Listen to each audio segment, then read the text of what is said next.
What's going on, guys? Out here in the shop, coming at you with another YouTube video. I want to talk about a couple things.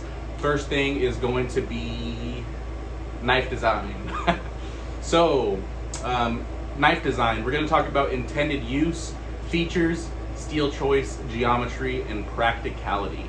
And towards the end of the video, we're going to do a Q&A. I put up on my story a little box. You guys can ask me questions, and I wrote all these questions down, and I did not write down the answers. I'm going to do it live here with you guys, so you'll get to see my actual answers, and they won't be scripted or anything. I'll read off the question, and then I will give you my best answer. We'll see how I do on that. So I'm pretty much doing this whole video on a whim. I didn't write anything down. I just wrote down what I wanted to talk about, but I did not even think about how I'm gonna present it, I guess you could say. So let's see, where do we start? Knife design. So when I first started making knives, the goal was to create a knife. It wasn't to, like, what is this knife going to be used for? What features can I give it to make sure it excels in that area of intended use? So it's just draw a picture of a knife and make it and sharpen the edge. Boom, you got a knife. And I think a lot of new makers are doing it this way still, and they haven't really transitioned over to, okay, I want this knife to be used for this, and since I want it to be used for this, it has to have these features, it has to, you know, have geometry like this, it's got to have these materials and so on. I don't think some people are putting a lot of thought into the intended use and practicality of a knife. It's just, hey, this design looks cool, and I could make it, so let me, you know, put it on steel, make that knife, and we'll call it good. And then a lot of times, once they're done with the knife, they'll be like, okay, this is a EDC knife, or this is a bushcraft knife, but that just might be the closest resemblance of what they can put to that knife that they made, which had no extensive thinking behind the design, which is fine, because that's, you know, I think we all start that way, right? I was probably doing that for a while before I really started thinking about how I want my knives to perform and what type of people are going to be buying my knives and what are they going to be using it for, and so on. So first thing you got to think about is what is going to be the intended use of the knife. I got a couple examples back here. Like, we got this mini poon right here, and this truly is an EDC blade. It's really small, fits in the hand good. And what makes a good EDC blade? I think it depends what you're doing every day, but I think generally an EDC blade is somebody who does not work on a farm and is doing crazy stuff with their knives all the time and demanding a lot from them. An EDC blade is like, let me break down these boxes, let me open up this new package that has my new knife in there. Everyday tasks that aren't so demanding of a knife that really needs to be extremely strong. So I think a good EDC blade is going to be superior in edge retention, because it's just very convenient not to sharpen your blade so often. You want to just have a good blade in your pocket that works well when you need it to, and not have to sharpen it very often, because that kind of takes away from the practicality of the knife. You know, you have a good knife, you don't have to sharpen it much, it's just in your pocket, it's there when you need it all the time. It's nice to have, nice to use, nice to own, pretty to look at. What's not to love? EDC blade, right?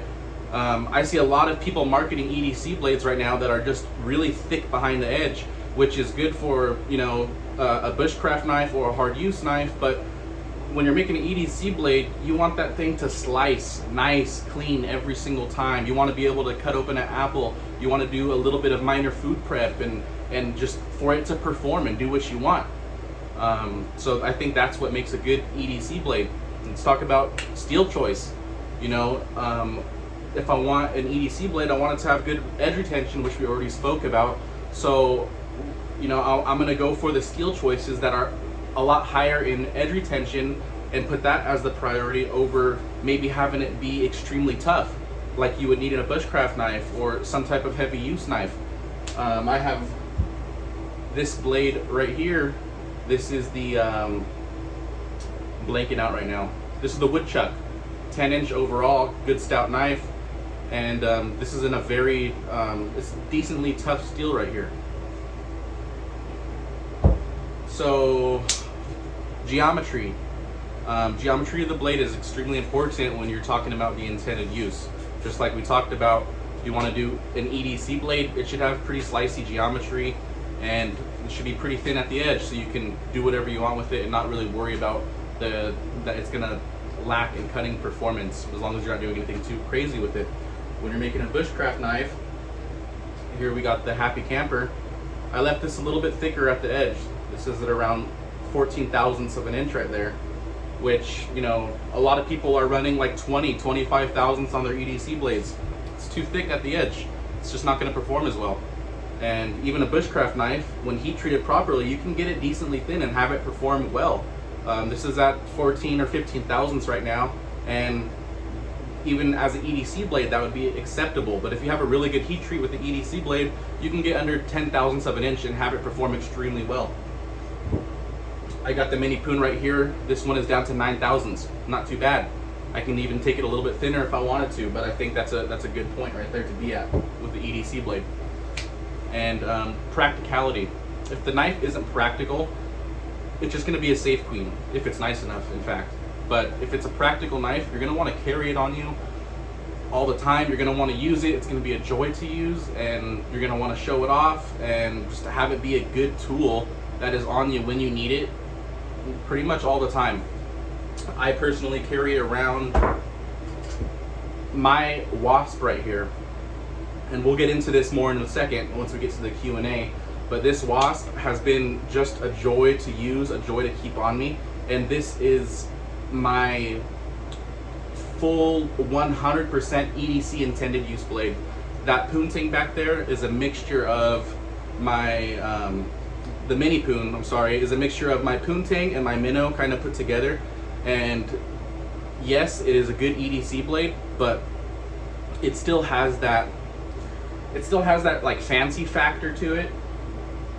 And although the ergos and everything like that it makes a very, very good EDC blade, I wasn't designing that knife particularly to be, this is the ultimate EDC in my opinion, because personally I think this one is right here.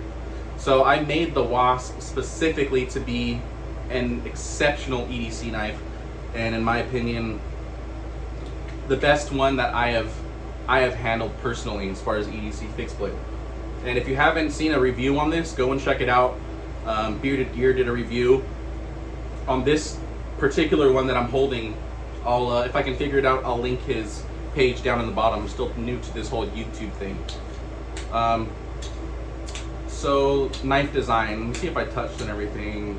Intended use, features, steel choice, geometry, practicality. I think so. So I hope I did a good job explaining what's important to me when it comes to designing a knife. I think that shall do for now. If I missed anything, let me know in the comments, and I'll include it in my next video if you guys want me to talk about it. So we're gonna move on to the Q&A now. Let's just jump right into it here. I wrote down a lot of most of the questions. A lot of the questions that I got were inappropriate. Shame on you guys, just asking me the most ridiculous and absurd questions. Okay, it's all fun and games though. We might answer a couple of them, we'll see. First one, how do you keep a balance of taking inspiration and keeping designs original? That's a very good question. So I'm following a lot of knife makers, and a lot of them I really like the way they're doing things, and yeah, it's I don't look at a knife and take inspiration from that and try to copy that knife. What I do is I look at what they're doing. What do I like about their knife? I like that they're paying really close attention to heat treat. They're testing their blades on an HRC tester, verifying that, you know, it's at a decent hardness for the steel type that they're using. The geometry is really good. The ergonomics are really good. The intended use for that knife matches, you know, the features that knife has. So I kind of take in what they're doing and use not their design, but their mindset of the knife to create my own designs. So it's like, oh, I like what he's doing. I want to be more like that guy. How is he making his knives? What process do I think he's using to create his knives? That's what I do when I design a knife and when I take inspiration from other makers. It's not necessarily, oh, I like that knife, I'm going to try to recreate that with my own little twist on it. Don't do none of that. All my designs are original. This is another one, jimping in wet environments versus dry environments. So I think that question is, let me just talk about jimping on a blanket statement. So some people might hate me for this, but I personally don't really care that much for jimping. I think if anything, it adds a cool look to the knife. But as far as functionality, I personally have never needed it in a knife. But I'm not going hunting all the time. I'm not fishing with slippery hands all the time. And I have not found a reason to need jimping on one of my knives.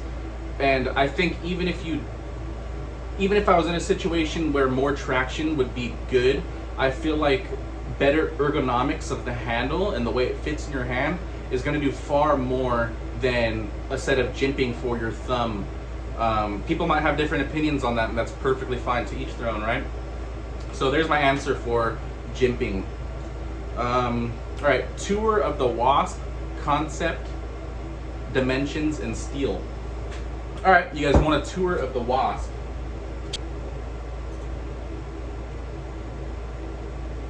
Cutting edge is 2.75 inches from tip to choil, and the handle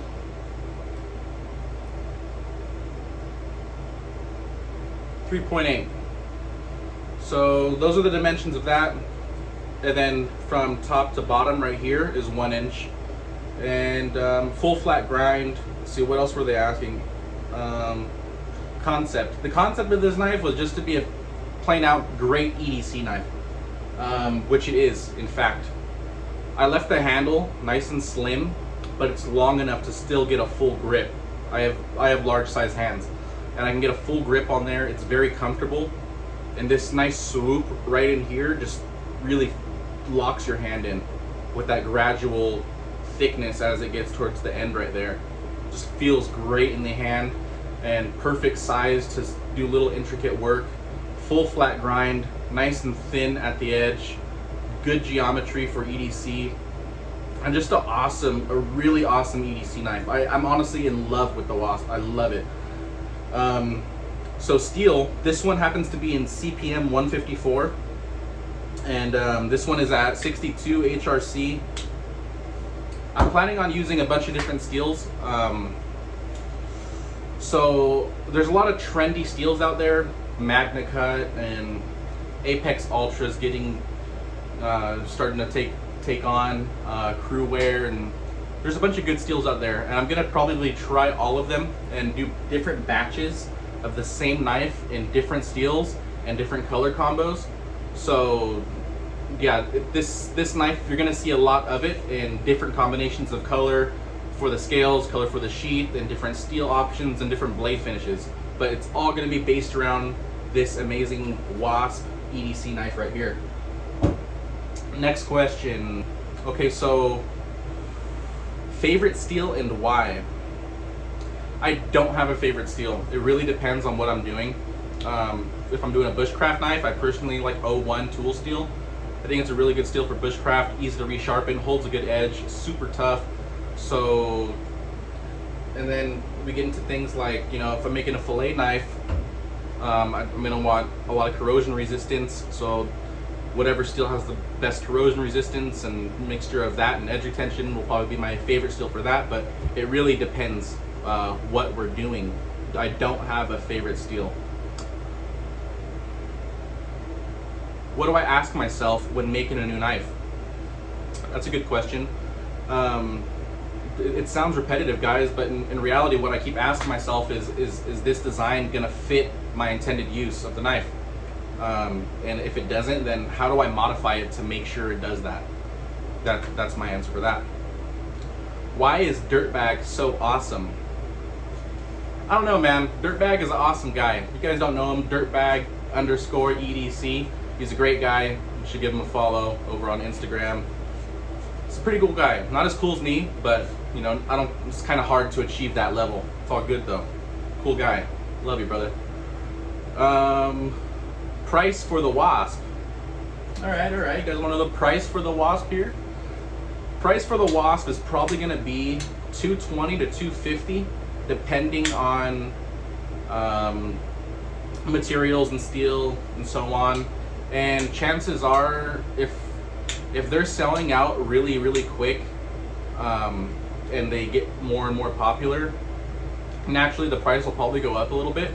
But the goal is to keep the price fair. I don't want to jip anybody, and I want to feel like I'm getting paid what I deserve, and at the same time giving you guys a bargain for what you're getting. So I'm gonna try to keep that nice balance right there. We'll start at these prices here and feel it out and see how it does, and I'll make adjustments if I need to. I'm not gonna answer that question. What inspired you to make knives? So I think I said this in the last video. I've always been into knives. I made a knife in high school. It was a really shitty knife. I don't have it here. I would pull it out and show you. But that was my first knife ever. And then I stopped making, I wasn't even making knives. I just did that for fun as a project. And then during COVID, a couple years ago, I started watching a lot of knife making YouTube videos. I'm not sure why. I watched a lot of Gentry custom knives, Redbeard Ops, Simple Little Life, Outdoors 55, and Walter Sorrells. There's multiple other accounts that I'm probably not mentioning, but I got super interested in it, and I'm just like, man, that looks so fun. I want to try that. I love knives. What can I do? I'm bored, and I want to give it a try. So I picked up a 1x30 at Harbor Freight, made my first knife, and I liked it, and I jumped right in and bought my Ameribraid and started making knives in my dad's garage. And that's how I started 2 years ago, and here I am today. So that's kind of what inspired me to make knives. What do I wish non-knife makers knew about making knives? For the most part, all you enthusiasts out there are pretty smart, and you guys know a lot about knives, and there's not really much bullshitting knife makers can do to you guys these days.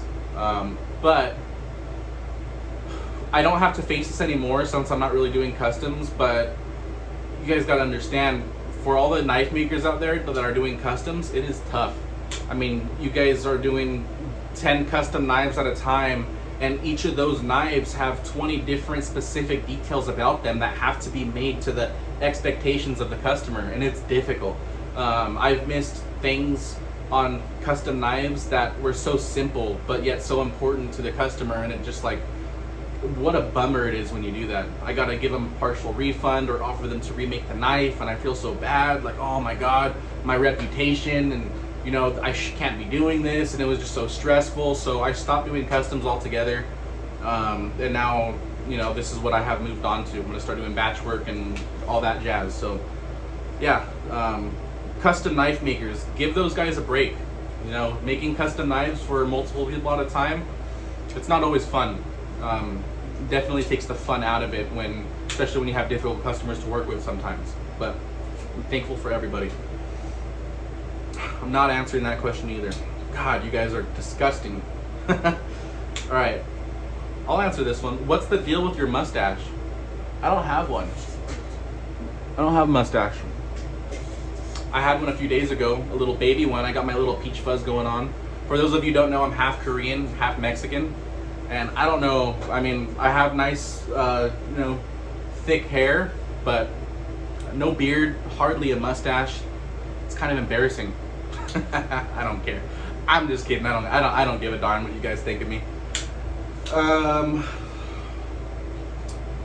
Least favorite material. Okay, so I'd have to say my least favorite material to work with is one of my most favorite materials to look at. And that's, I think a lot of knife makers can agree with me when I say G-Carta. So G-Carta is basically, it's a custom micarta made by GL Hansen and Sons, I hope I'm pronouncing that right, but Greg over there makes awesome scale material. I mean, it just looks awesome. Everybody in the knife community already knows about it, everybody loves it, but as a knife maker and dealing with that material, it is tough, man. It's hard to cut, it's hard to shape, it's hard to sand. It is very challenging to work with, but the result is always really nice when you do it correctly. It just takes a long time to get it done. That's my answer for that. Favorite build? Don't have a favorite build. I have a handful of knives that I wouldn't be able to pick over. A bunch of knives out there that are just, I wish I really held on to, but definitely don't have a favorite build. But there's a lot of knives that are in my favorite category, if you will.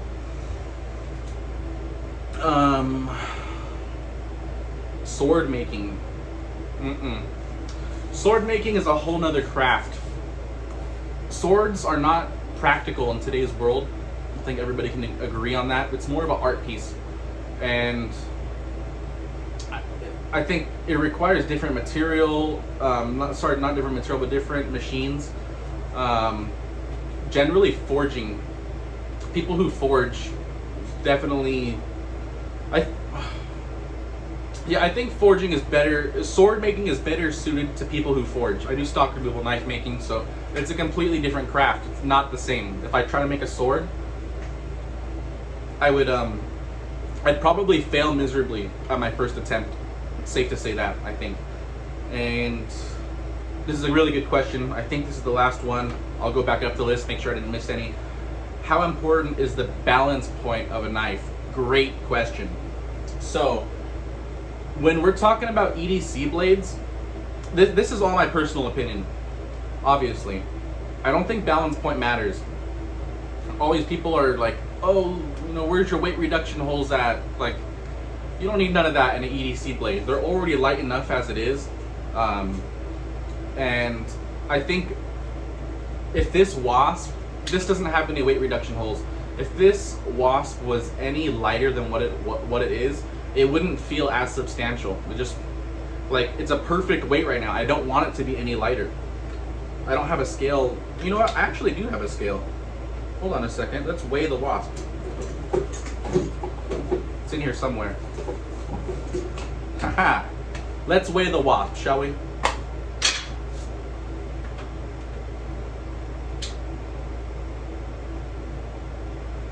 Let's go ounces. 2.8 ounces. Now, do you guys think the Wasp needs weight reduction at 2.8 ounces? I don't think so. How about with the sheath?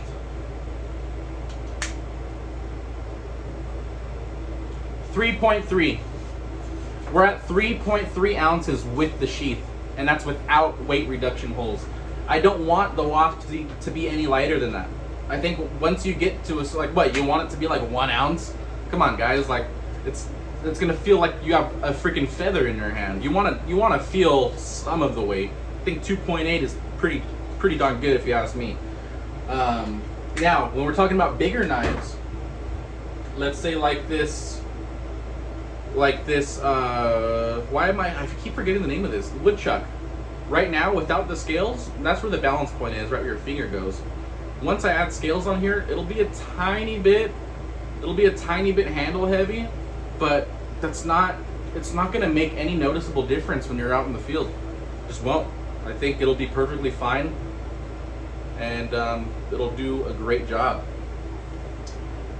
So in the bigger knives, where it's like really, where it's exaggerated, like the handle is way heavier than the blade, or the blade is way heavier, then yeah, maybe start thinking about where your balance point is. But for the most part, on knives 10 inches and shorter, you can probably get away perfectly fine without having a noticeable impact when you're worrying about your balance point. So I don't really worry about my balance point that much. I used to drill a lot of holes in the tang, but that wasn't necessarily for balance. It was more for making sure the epoxy has somewhere to go, and in theory, giving it a stronger bond. I think those are all the questions. Let me just check real quick.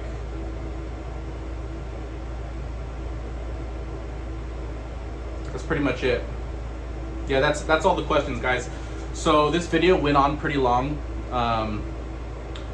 I'm not that good at editing, or else I'd probably cut a bunch of sections out and make it like really seamless and nice, but you guys are gonna get the raw footage. I'm not doing any second takes on this.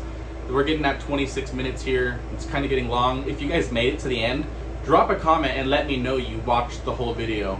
And that'd be really interesting to know how many of you guys actually watched the whole video, because I would greatly appreciate it. Because yeah, since I want to do more of this YouTube thing, let me know what I can improve on. If I didn't do something right or I'm doing something good, please let me know. Take a quick moment. You're already 26 minutes in. Drop me a comment. Let me know what you didn't like or what you liked about the video, and maybe some things that you would like to see in the next video.